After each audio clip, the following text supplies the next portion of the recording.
Welcome to another episode of 40 Minutes in the Old Testament. 40 Minutes in the Old Testament is a 1517 Podcast Network podcast. You can go to 1517.org/podcast and check out all the other podcasts that are living over there. While you're over there, make sure you check out the events page. Handful of tickets left for the Here We Still Stand regional event in Northwest Arkansas. This is the first weekend in May. Come hang out with Chad, myself, and a whole bunch of other people. Come here, you come watch a live recording of this podcast. Watch the magic happen. And we're going to be doing that and a whole bunch of other things. So check it out. We'd love to hang out with you. Chad, we are in the book of Job. We are in chapter 19. And Job's got to do some replying. I know it's shocking. We've been doing this back and forth now for a while. We ended last episode with Bildad. He's got some tired arguments, man. I mean, there's some tired arguments that we had to go over.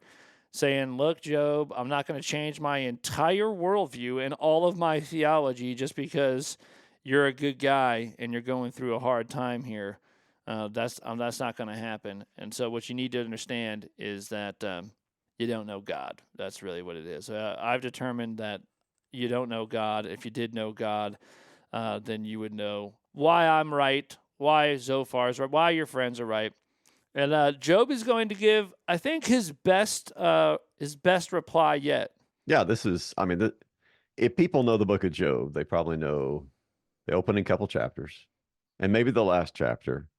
But if they know anything in between, it's definitely this. In fact, people probably, at least in the tradition that I'm in, people have sung about this chapter more than any other chapter of Job, because there's that hymn, I Know That My Redeemer Lives, that's like 25 stanzas.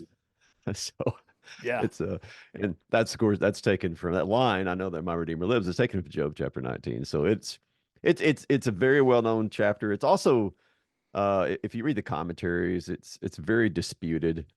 The traditional view that Job is actually confessing faith in the Redeemer that we all confess, Christ. Traditional understanding that's who he's talking about has been disputed, and it's been denied that he's talking about resurrection and a whole bunch of other things. So there's a lot of controversy that swirls about this chapter, which we'll touch on when we get to it. But definitely is the most well-known confession of Job, and a beautiful confession. I mean, it in all the darkness that we've encountered, we've had a few rays of light back in chapter 16, and we're going to have a lot more here in chapter 19 too. But before we get there, he's going to respond to Bildad, and he's going to kind of lead up to this great confession by talking about all the things that he has been talking about, except with even greater detail. Here he's going to talk about his friends. He's going to address them first. His air quotes, their friends.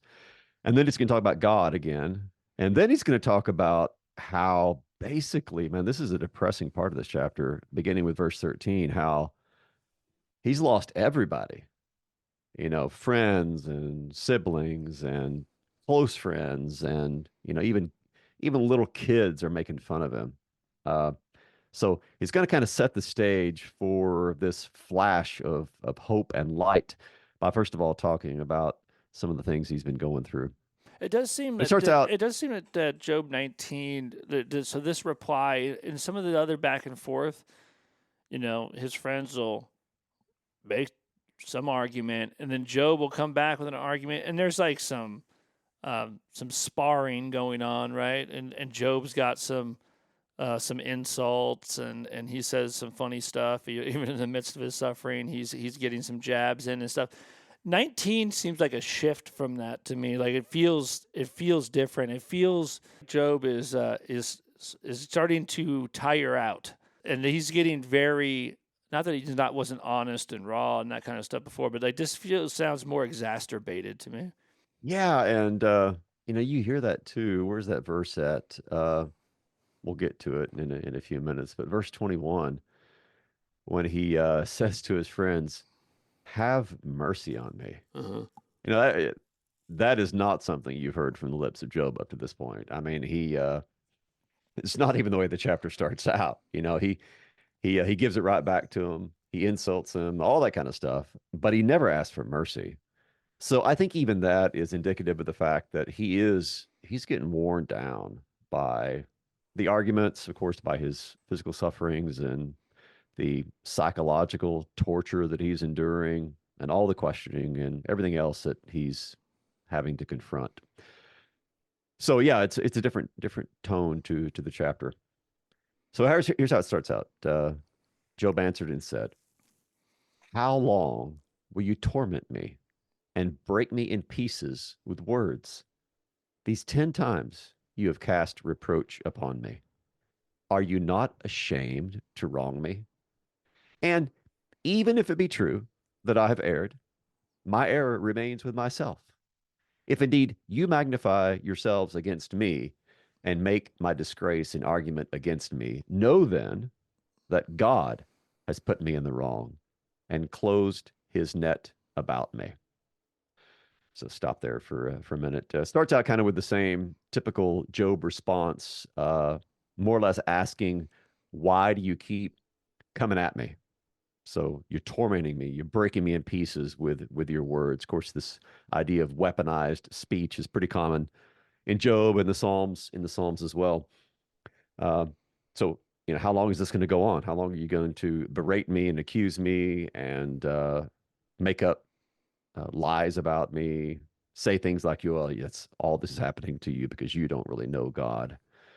And then he uses a kind of a stereotypical line here in verse 3. "These 10 times you have cast reproach upon me." Now, don't get your Bible and put your finger there and go back and start counting to see how many times they've cast reproach upon Job and see if it, count the 10 times. This is just a stereotypical phrase. You have something like this in Genesis 31:7 also, where Jacob is talking about Laban and he says, "Yeah, he's cheated me change my wages these 10 times." Well, don't read that literalist too literally. It just is a figure of speech, basically saying a whole lot. All these times you have cast reproach upon me, and you're not ashamed to do me wrong. So nothing too unusual there. Uh, Verses 4 and 5, I think, are interesting. I don't know that Job has said anything quite like this before. He says, "Even if it be true." So he's not saying that it is, but even if it's true that I've erred, my error remains with myself. If indeed you magnify yourselves against me and make my disgrace an argument against me, know then that God has put me in the wrong and closed his net about me. And I read that as basically saying, listen, this is if I've done something wrong here, then it's no business of yours. This is between me and God. So why are you wedging your way in and setting yourself up as the judge and the jury in order to pronounce a sentence against me when this has nothing to do with you? Yeah, I think that kind of goes back. We've talked about this a couple of times, where there's the sort of ulterior motive to why they're there, and it's if the most righteous man is suffering a whole bunch of stuff, you might go try to figure out why that is, to make sure that you don't end up in the same position. But Job seems to and has called that out several times. But here he seems to be saying, "Listen, if I'm in error, then I'm in error, and you don't need to be here to try to save yourselves from whatever is happening to me. It remains with me." Like, I mean, it's almost like, as he says, "Indeed, if you magnify yourselves against me," right? So the idea here is that Job is basically calling them out for using him as a contrast, right? Mm. And for God to look at. So they're there and they're trying to figure out what it is he did, and the whole time they're sort of what they're really doing is trying to make sure that God understands that they understand, right? We Yeah. know that what's going on here, and we want you to know that we will defend you and defend what you're doing against Job, especially because Job's speech is so brash, and it makes them so uncomfortable. And so yeah, there's this whole thing like, look, my error stays with me if indeed I have an error, and there's really this whole thing where you're trying to make yourselves look righteous in contrast to me, is a pretty bad thing to do. Like, you're hurting me. Yeah, it's funny too how all of this is prompted by fear. They're not relying upon being in good standing with God because of his grace and mercy. They're afraid of being in the wrong, Hmm. afraid of ending up in the position of Job. So they have to convince themselves and think that they're convincing God too, that everything is good between them because of the fact that, everything is okay in their lives right now. So it's totally motivated by fear on their part. There's no solid foundation they have that's upon the mercy of God. It's all based upon their behavior.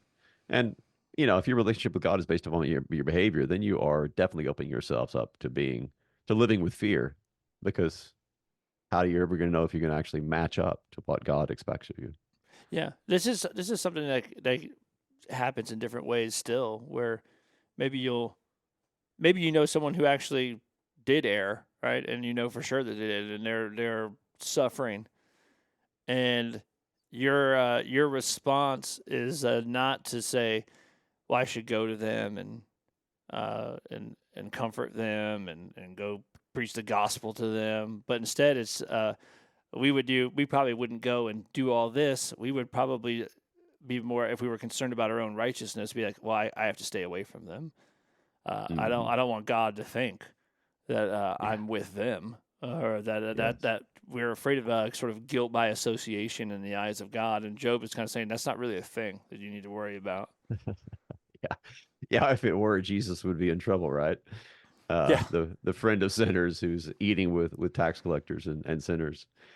But yeah, I mean that's a temptation that we all live with. It's this idea of, well, you don't want to get too close to that person.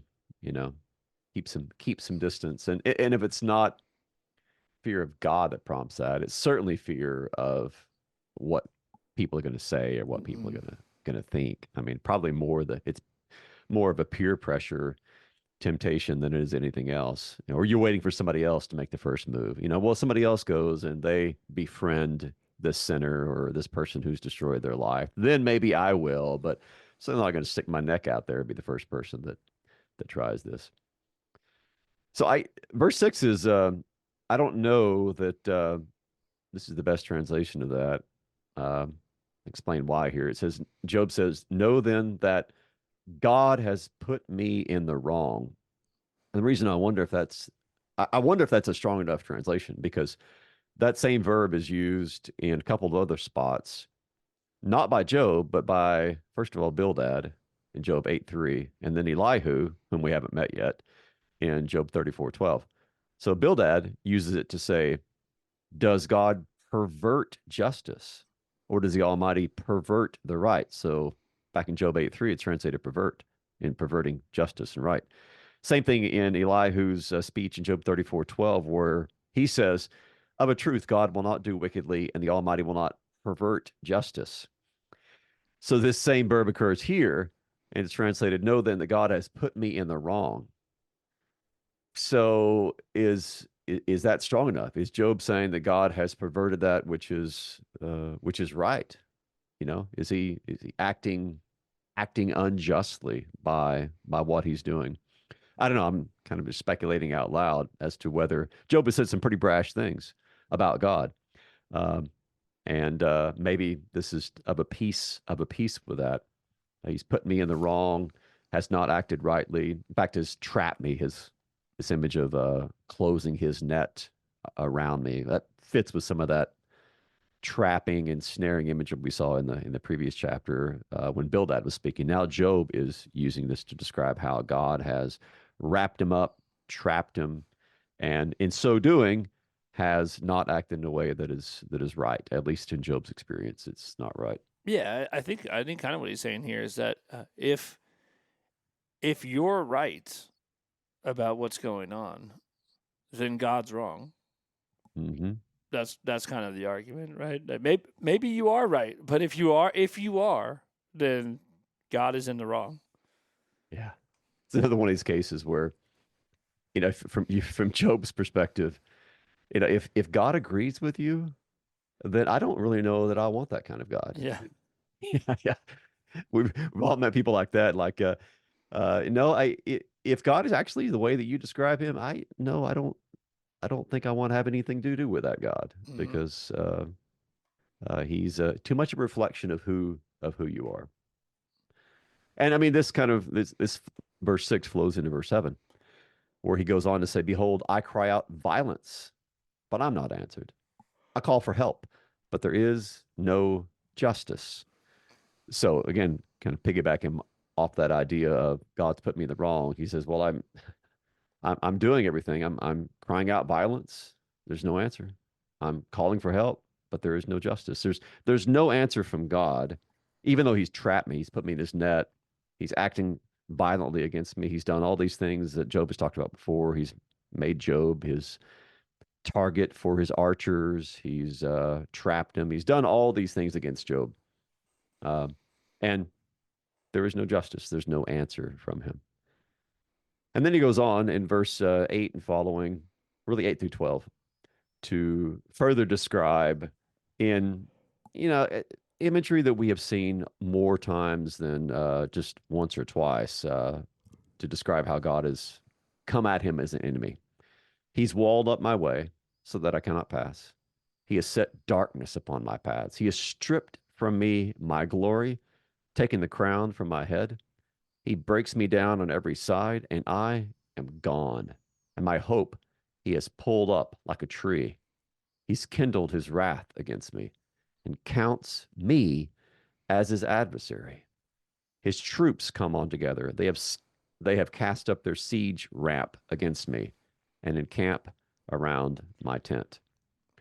So God, in other words, God has fully declared war against Job. In fact, even gone so far as to count Job as his adversary. So he's not treating him as, certainly not as his son or his friend or even a stranger, but instead as an enemy that you would go to war against.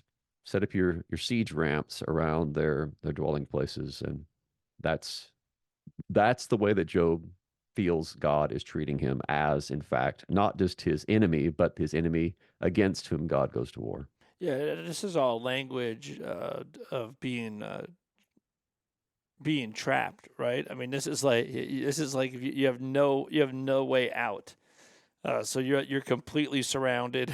You got someone mightier than you that has declared war against you, and there is no escape. Right? There's nowhere for him to go. Yeah. Yeah, that's he's physically assaulted. He's his hope is pulled up. He's surrounded on all sides, and there's nowhere that he can go because, of course, God has turned against him. Now that's kind of the vertical dimension of things. So he's talked about his friends. He's talked then vertically about what God is doing to him, and now he's going to, in verses 13 and following, he's going to document uh, 13 through 19. He's going to document how his closest people, his brothers, he says, those who knew me, relatives, close friends, guests, maidservants, servants, wife, siblings, everybody, down to the young children in the streets. Everybody, in one way or another, has distanced themselves from Job, or in some cases, openly mock Job, or just don't want to be around him.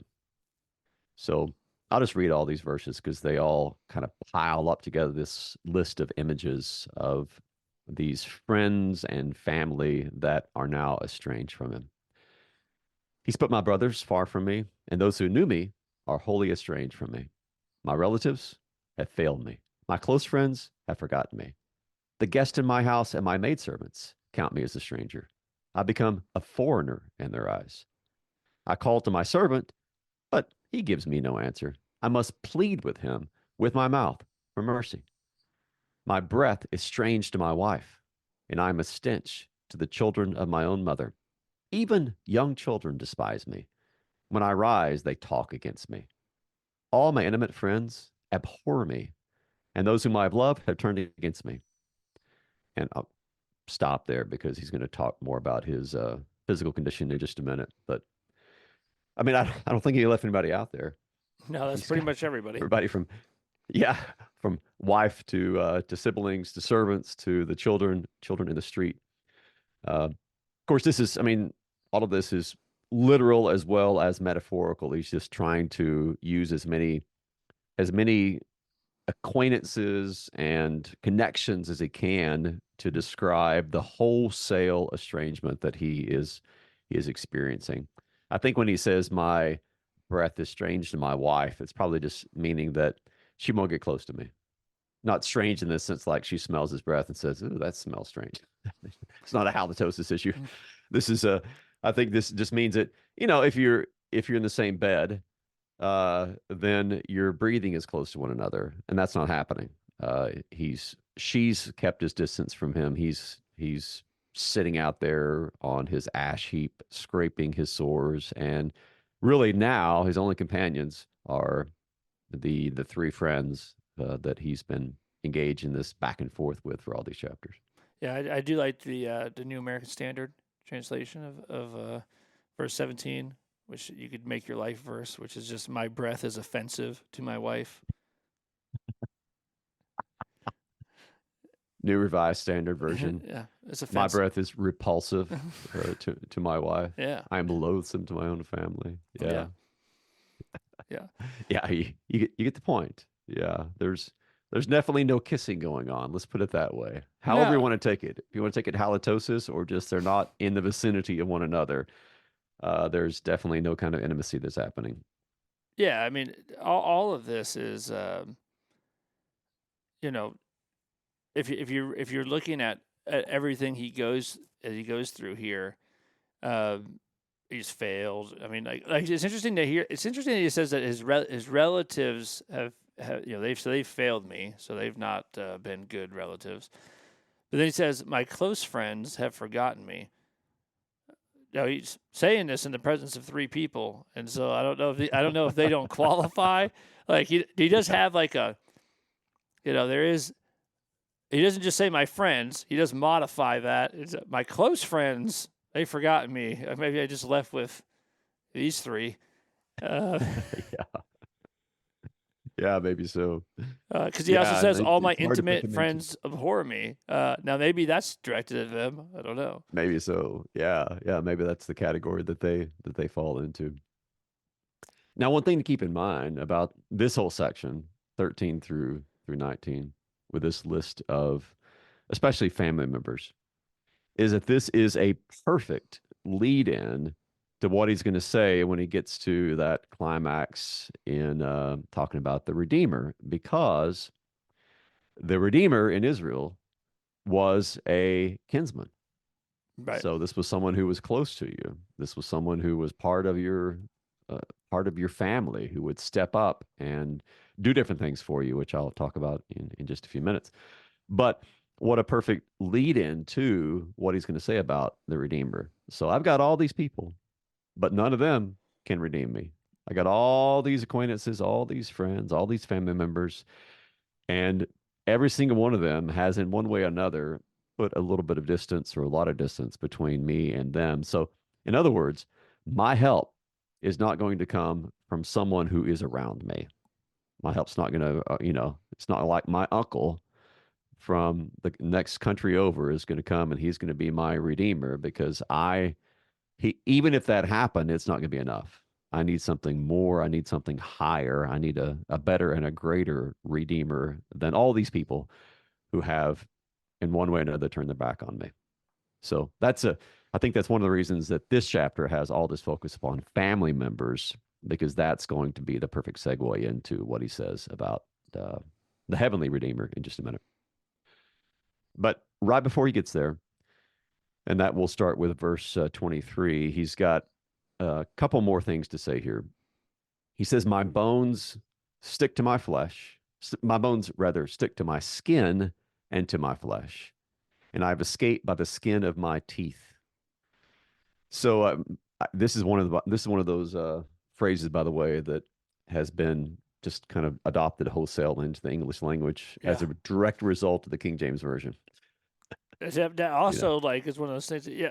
There's so many things that we say that you're like, you don't that make no realize. sense. Yeah, you don't realize like what does that mean? So like when I mean, my bones stick to my skin and to my flesh. I think that just means that he's, rail skinny. He doesn't. He's skin and bones, right? That's another way of saying I'm skin and bones here. That's all I got, right? I'm wasting away. But I have escaped by the skin of my teeth. We all know what that means because it's something we use. Like we know what we know what it means We when know how people we say use it. that. Yeah. Yeah. But when you think Right. about it, you're like, that makes no sense, like at all. Yeah. Yeah. There's a couple things that are interesting here. Uh, First of all, ordinarily we would say that my skin sticks to my bones, right? Hmm. Not my bones stick to my oh, can't even talk. My bones stick to my skin. So I just learned this morning. So the Hebrew verb that's used there is same verb that's used back in Genesis 2 about a man shall cleave to his wife. It's usually translated as like hold fast to or cleave to. So Israel will cleave to the Lord. Jeremiah has that image about how as a as the loincloth of a man clings to his body, so Israel is to cling to God. So it's idea of one thing. Usually it's something inferior sticking to something else or dependent upon something else. So what you would expect this to read would be my skin sticks to my bones, the bones being that which is stable and the skin sticking to them. But this is the opposite. My bones stick to my skin is the idea of you're just falling apart. I mean, everything is like kind of topsy turvy here. And your skin is holding up your bones instead of your bones holding up your skin. I always picture, by the way, uh, the concentration camp pictures Yeah. Hmm. when I see something like this. Yeah, I think I escape by the skin of my teeth is probably almost a ironic way of saying that's all I got. I've escaped, yeah, and only thing I have here is the skin left in my teeth, even though you really don't have any skin on your teeth. But that's the metaphor here. That's all I got. Is just a little bit left. That's all I've escaped with. That's the only thing that I have. But of Yeah. course, we've used it different sort of way. Yeah. But to escape by the skin of your teeth would be to, um, well, I sort of like I imagine like, uh, imagine someone shot at you, right? Hmm. And it didn't hit you, but if there were like if you had skin on your teeth, it it would have hit you. Like you're escaping so narrowly that you're going to use Yes. an example of something that doesn't actually exist, where it's like, man, like that took the skin right off my teeth, and you're like, okay, so that means it was like there was no distance between you and that thing, right? To escape by the skin of your teeth is to have the narrowest of escapes, right? Right. Right. Yes. Yes. That's it. And no, before you run to the mirror, there is no skin on your teeth. No. So you continue brushing your teeth. You don't have any skin yet to worry about on those. All right, and then we come to the verse now that I mentioned earlier in this episode, where he says, "Have mercy" to his friends. He says, "Have mercy on me. Have mercy on me, O you my friends, for the hand of God has touched me. Why do you, like God, pursue me? Why are you not satisfied with my flesh?" So I don't know exactly all he means by have mercy on me, but at least entailed in that is stop attacking me with your words. Yeah. So God has attacked me and he's pursuing me.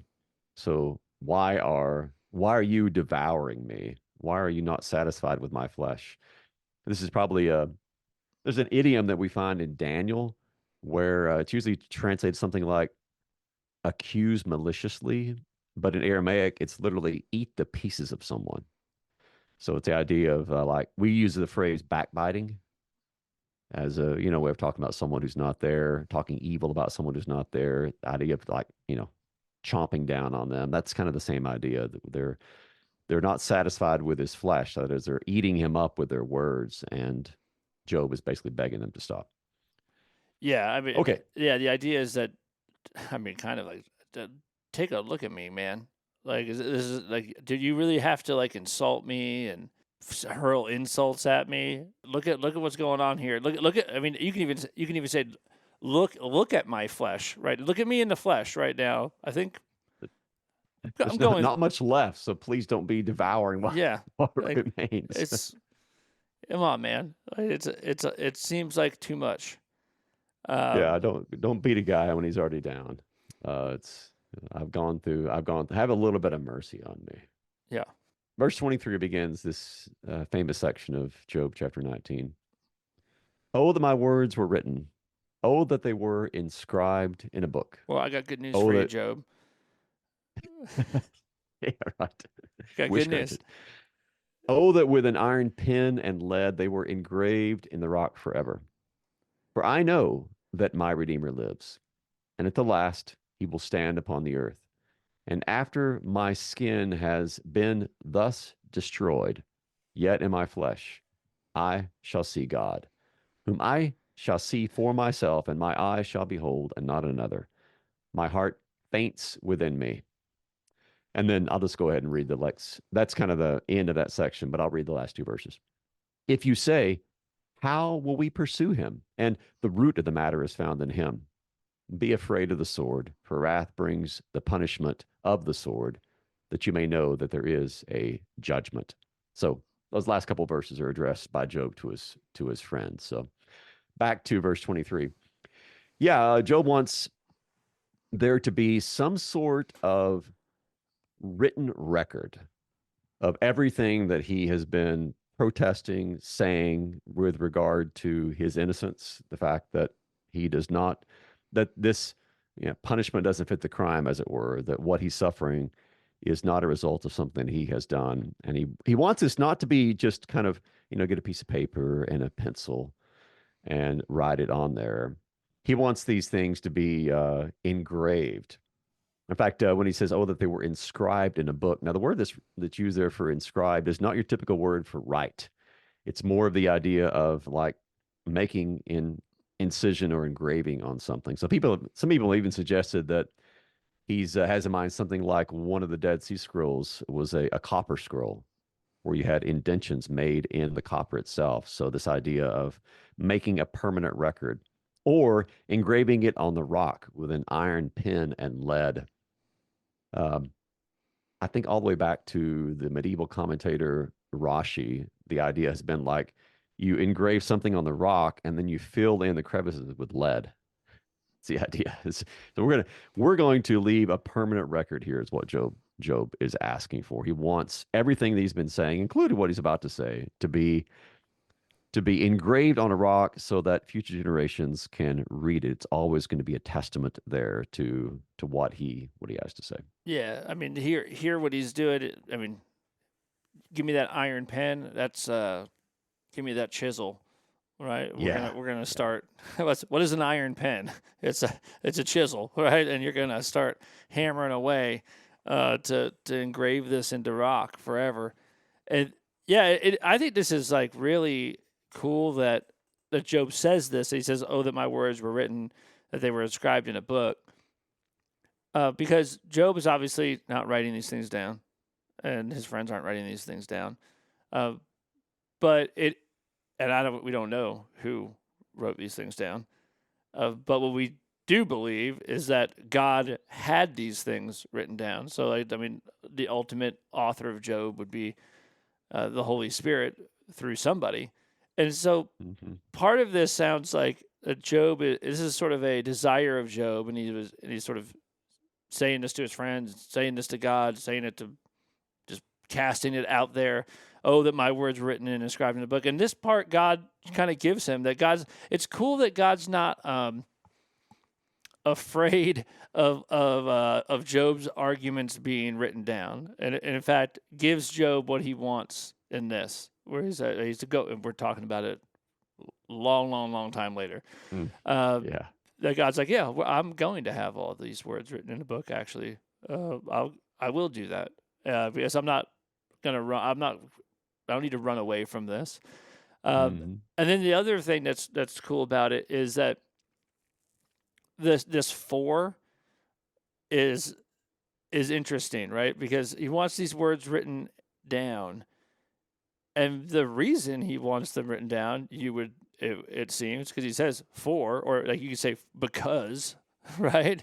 I want them written down because I know that my Redeemer lives. That's why I want them written down. That's pretty cool. Not just that so that everyone can know I'm right, or that everyone can know how great I suffered. No, I want them written down because I know that my Redeemer lives, and at the last he will stand upon the earth. Yeah, it's a fantastic confession. I mean, it kind of falls into what he was talking about in chapter 16, where he has this advocate in heaven. He knows that he's got to have somebody on his own.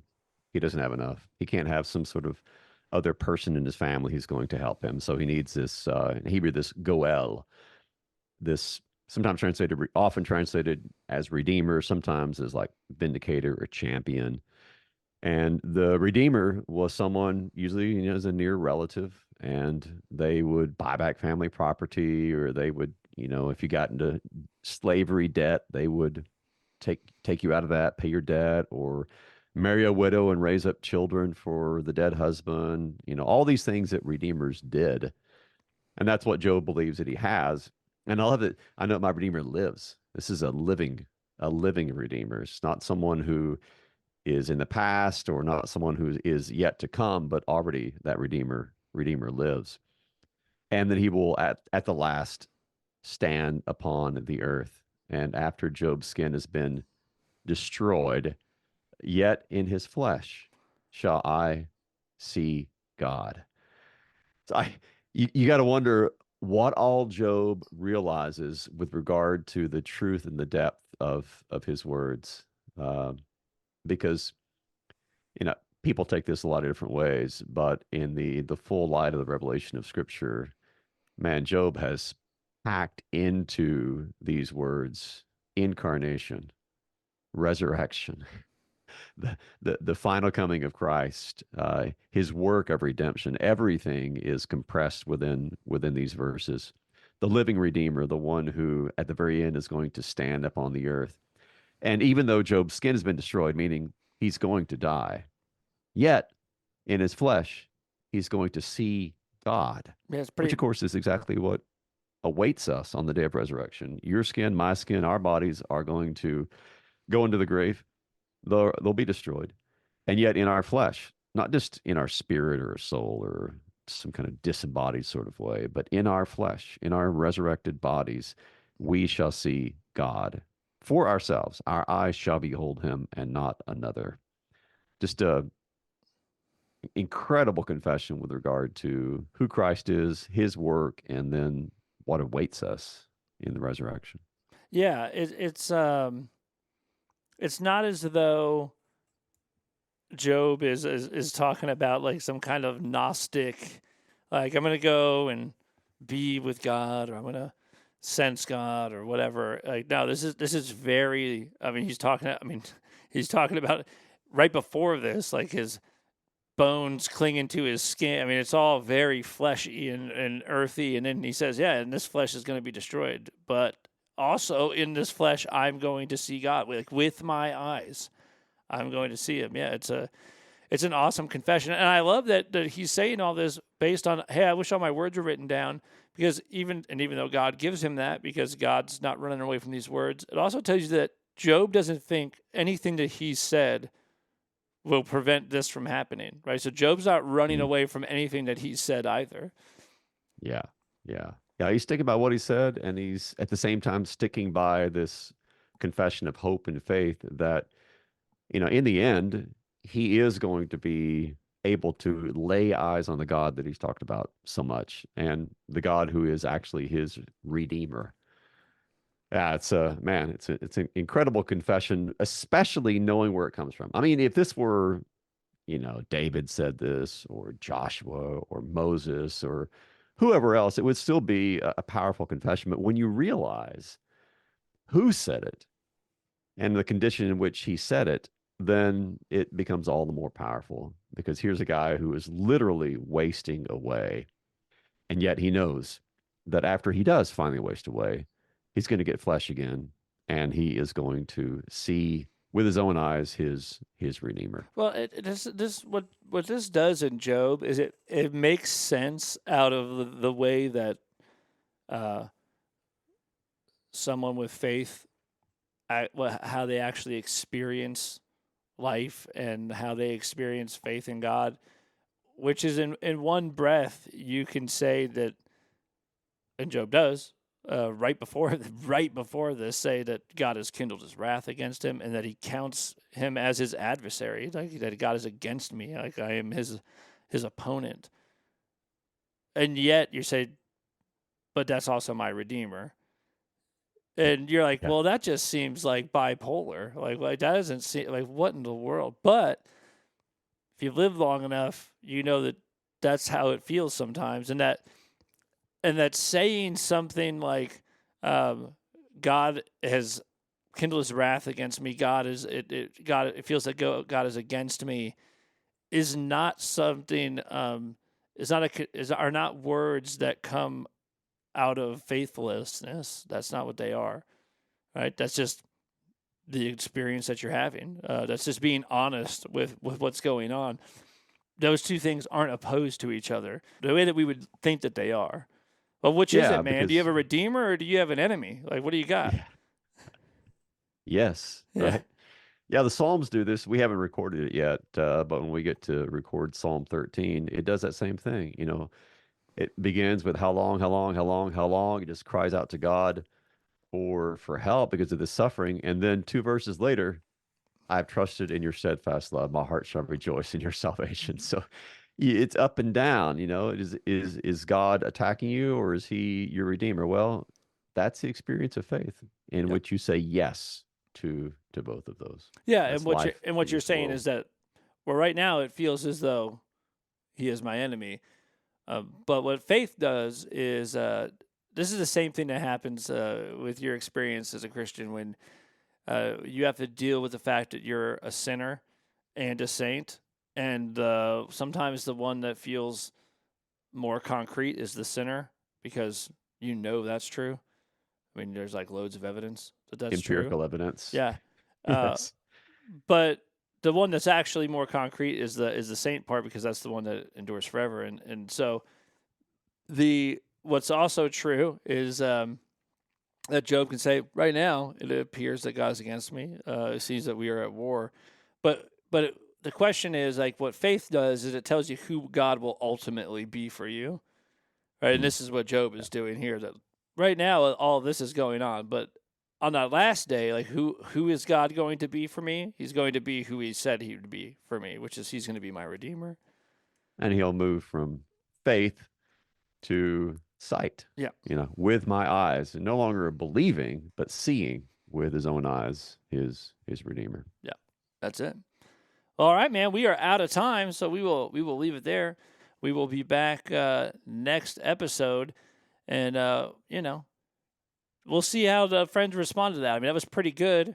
Is this where they break down and say, you know what, Job, we hear you. We apologize. I guess we'll find out next episode, Chad. I'll see you then. All right, see you then.